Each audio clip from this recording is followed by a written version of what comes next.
लोक शिक्षण संचालनालय मध्य प्रदेश भोपाल द्वारा एक बहुत ही महत्वपूर्ण आदेश जारी किया गया है और वो है अतिथि शिक्षक नियुक्ति के संबंध में, जिसका विषय है हाई/हायर सेकेंडरी विद्यालयों में रिक्त पदों के विरुद्ध अतिथि शिक्षकों की व्यवस्था के संबंध में, जो कि 28 नवंबर 2020 को जारी किया गया, जिसमें उल्लेख किया गया कि राज्य शासन के आदेश के अनुसार हाई/हायर सेकेंडरी विद्यालयों में कक्षा 9वीं से 12वीं तक अध्ययनरत विद्यार्थियों को मार्गदर्शन हेतु पालक की सहमति के साथ विद्यालय में उपस्थिति होने की अनुमति दी गई है।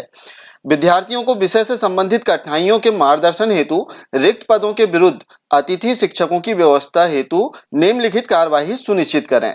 आइए पत्र में हम देखते हैं कि अतिथि शिक्षकों की नियुक्ति की आखिर पूरी प्रक्रिया क्या है।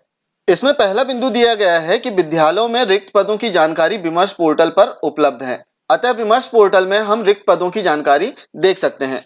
इसके दूसरे बिंदु में माननीय उच्च न्यायालय के निर्णय का भी उल्लेख किया गया है, जिसमें बताया गया कि निर्णय के परिपालन में विद्यालय में उपलब्ध पैनल से गत वर्ष कार्यरत अतिथि शिक्षकों को ही प्राथमिकता के आधार पर रखा जाएगा। संबंधित से असहमति की स्थिति में पैनल से अगले क्रम के अभ्यर्थी को आमंत्रित किया जाए।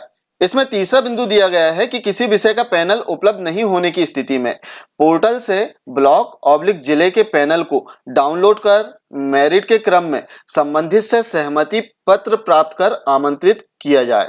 साथ ही इसमें बताया गया है कि आमंत्रित करते समय मेरिट का ध्यान जरूर रखें, जिसमें उच्च वरीयता क्रम के अभ्यर्थी द्वारा दी गई असहमति को व्यवस्थित रूप से अभिलेख में संधारित किया जाए, जिससे कि भविष्य में शिकायतें उद्भूत न हो। इसमें चौथा बिंदु अतिथि शिक्षकों के वेरिफिकेशन के संबंध में है, जिसमें लिखा हुआ है कि अतिथि शिक्षकों को आमंत्रित करने के पूर्व यह सुनिश्चित कर लें कि आवेदक का पंजीयन सत्यापित है। साथ ही संस्था प्रमुखों को आवेदक का स्कोर कार्ड डाउनलोड कर अभिलेख में संधारित करना अनिवार्य होगा। पांचवा और बहुत ही महत्वपूर्ण बिंदु जो कि संस्था प्रमुखों के लिए है, इसमें स्पष्ट रूप से लिखा है कि आवेदक को जिस विषय के लिए आमंत्रित किया जा रहा है स्कोर कार्ड में उस विषय के पैनल में स्कोर प्रदर्शित होना चाहिए। इसमें छठवां बिंदु जो कि अतिथि शिक्षकों के लिए है, इसमें लिखा हुआ है कि गत सत्र में 30% से कम परीक्षा परिणाम वाले आवेदक को आमंत्रित नहीं किया जाए। इसमें 7वां और 8वां बिंदु ज्वाइनिंग और पेमेंट से संबंधित है। 7वां बिंदु में लिखा हुआ है कि अतिथि शिक्षकों की ज्वाइनिंग ऑनलाइन की जाए, इसमें किसी भी प्रकार की ऑफलाइन ज्वाइनिंग नहीं होगी। एवं 8वें बिंदु के अनुसार संस्था प्रमुख द्वारा उपस्थिति दिवस की जानकारी प्रत्येक माह की 5 तारीख तक पोर्टल में दर्ज कर ली जाए। इसके उपरांत पोर्टल जनरेट कर मानदेय देयक को 7 तारीख तक विकासखंड शिक्षा अधिकारी कार्यालय को आहरण हेतु प्रेषित कर दिया जाए।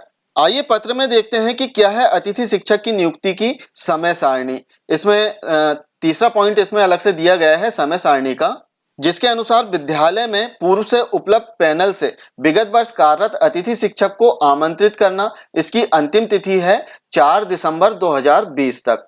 समय सारणी का दूसरा पॉइंट गत वर्ष कार्यरत अतिथि शिक्षक से असहमति की स्थिति अथवा विषय का पैनल उपलब्ध नहीं होने की स्थिति में GFMS पोर्टल से ब्लॉक/जिले के पैनल को डाउनलोड कर मेरिट के क्रम में संबंधित से सहमति पत्र प्राप्त कर आमंत्रित करना। इसकी अंतिम तिथि है 5 दिसंबर 2020 तक। समय सारणी का तीसरा और बहुत ही महत्वपूर्ण बिंदु है और वो है अतिथि शिक्षकों की ऑनलाइन ज्वाइनिंग के संबंध में। इसमें लिखा हुआ है आवेदक को ऑनलाइन ज्वाइन कराना। इसकी तिथि जो दी गई है 7 दिसंबर 2020 तक। पत्र में आगे और निर्देश हम देखते हैं।